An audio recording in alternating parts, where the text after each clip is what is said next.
Então tá, galera. A ideia é falar sobre tarefas, o que fazer. A gente acorda no horário que acorda e a primeira coisa que vem na mente é o que eu tenho que fazer hoje, o que eu estou devendo de informação, o que eu estou devendo para alguém, não só dinheiro, né?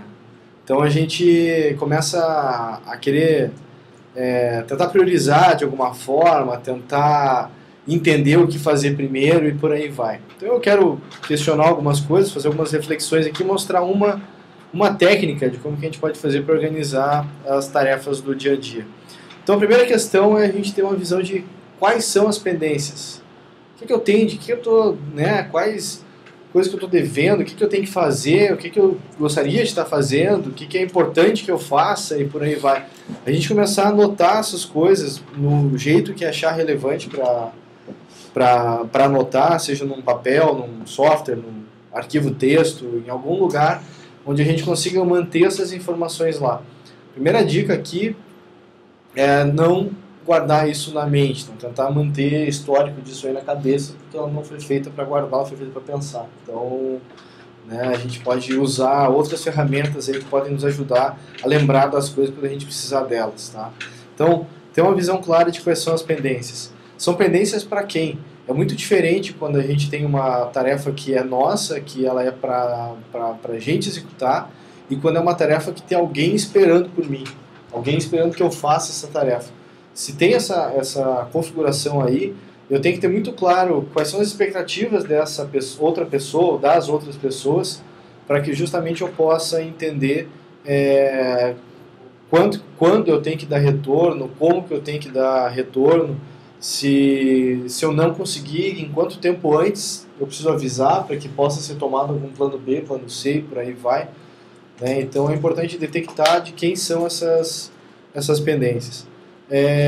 Também é importante a gente saber se a gente depende de alguém para executar essa tarefa. Às vezes a gente deixa o prazo quase que estourar para executar e esquece que precisa de alguém para poder executar aquela tarefa à frente. Então não só entender para quem que eu estou fazendo a tarefa, mas também de quem que eu dependo para que ela seja executada, porque daí eu vou justamente ter que trabalhar com algum tipo de prazo, ou se a pessoa não tem tanto tempo disponível, eu poder trabalhar, vamos trabalhar meia hora hoje, meia hora amanhã, uma hora depois, mas eu começo a criar uma forma de ter os follow-ups e ter as discussões que eu preciso para que o assunto aconteça.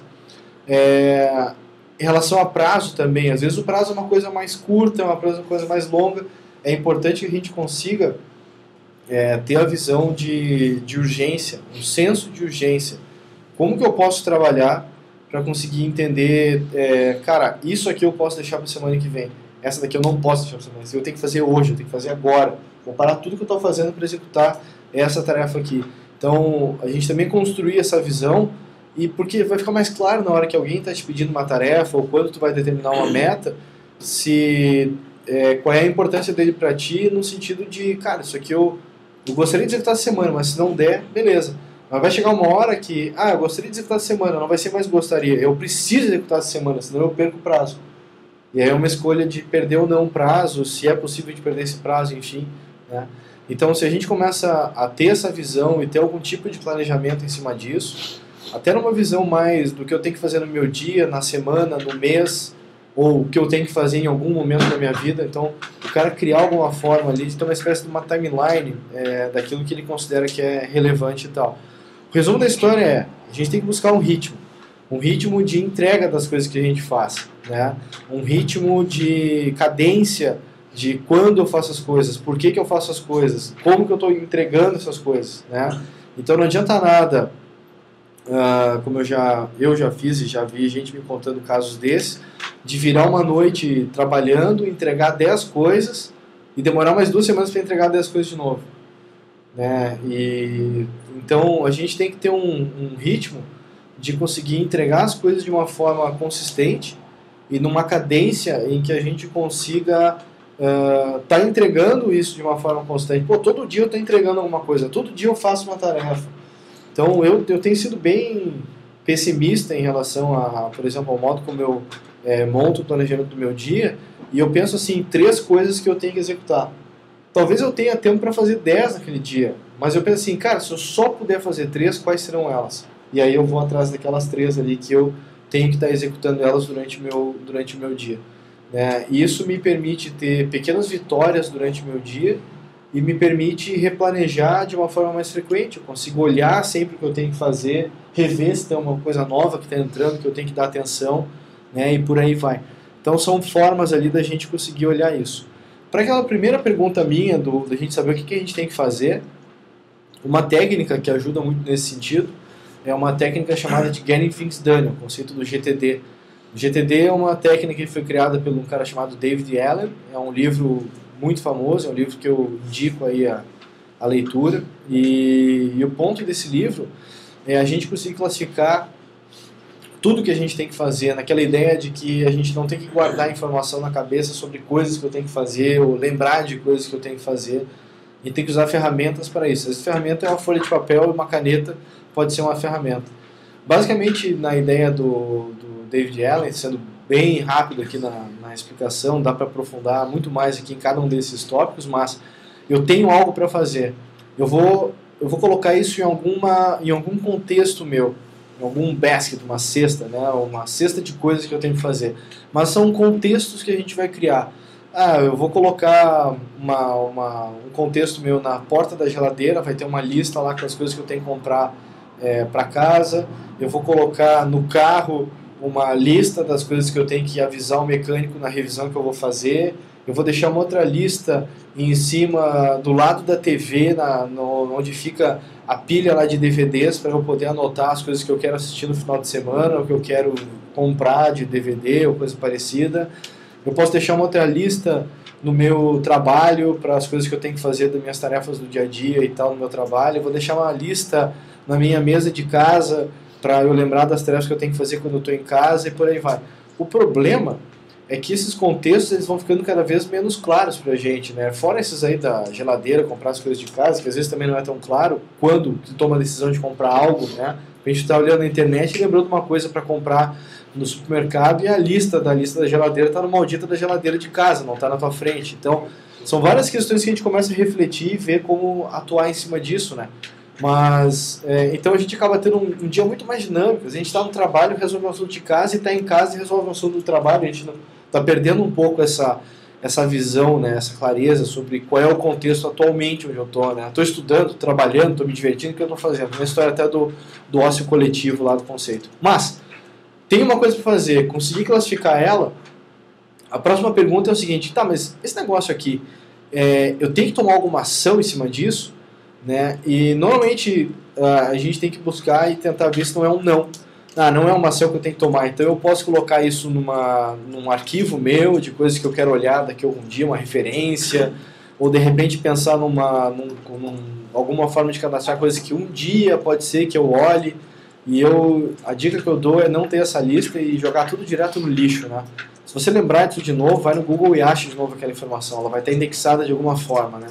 Então a gente pode tentar evitar ter essas coisas aí de uma lista para quem sabe um dia, uma coisa que eu tenho que revisar, quem sabe, né? Então daqui a pouco eu torno uma tarefa isso para tu dedicar algumas horas a mais em cima daquele assunto e ver se realmente vale a pena ou não, e dali tu toca em frente, né? Mas vai blogar a respeito disso, vai gerar uma ação para que tu não perca aquilo, né? E de repente torna uma informação inútil para outras pessoas, uma informação útil para outras pessoas, né?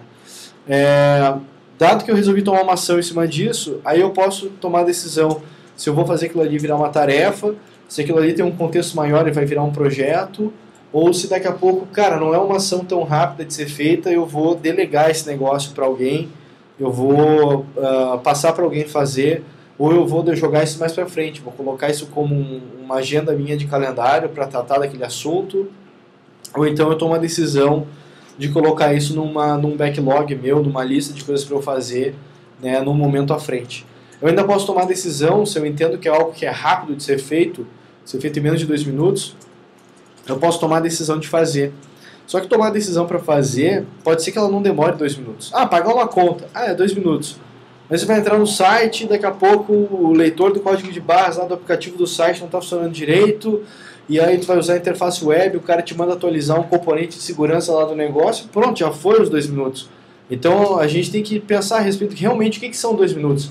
É eu ir lá conversar com alguém, dar um oi, dizer vai, não vai, alguma coisa assim, é fazer uma ligação e tratar de um assunto rapidamente. Então a gente tentar enxergar um pouco mais claro essas coisas aí, né? Depois, outros momentos aí vão vir outras palestras falando mais sobre GTD, sobre outros conceitos ali relacionados, mas o resumo da história é esse. A gente ter uma forma de montar nossa lista ou listas, né? Se a gente vai tentar montar contextos aí diferentes, e eu tento ter uma lista do que é coisa para fazer no lado profissional e pessoal, é basicamente os dois contextos que eu tenho. Eu tento buscar isso. Tentar ter as pequenas vitórias durante o dia. Então, fechar o dia sabendo que terminei coisas que eu me planejei fazer, buscando essas pequenas vitórias.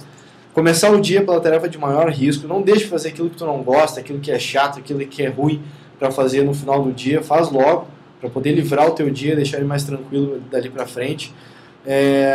Tentar dar retorno para quem espera o teu retorno e tentar também buscar isso das pessoas que estão dependendo de ti ou que tu dependa delas, né? Enfim, ir atrás dessas informações, acertar datas de follow-up. Cara, quinta-feira eu falo contigo de novo, sexta-feira eu falo contigo de novo, né? Então deixar claro quando que vai ser buscado esse follow-up.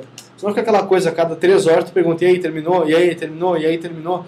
E não é por aí também, a gente tem que ter claro isso para quando que a gente vai ter a informação de volta e deixar claro para a pessoa a expectativa que a gente tem, né? E não fazer mais do que a capacidade. Lembrar sempre que a gente tem que estar buscando um ritmo, né? E a gente tem que ter isso muito claro, tá? Então é isso aí que eu queria falar para vocês nesse momento e a gente se vê aí. Até a próxima.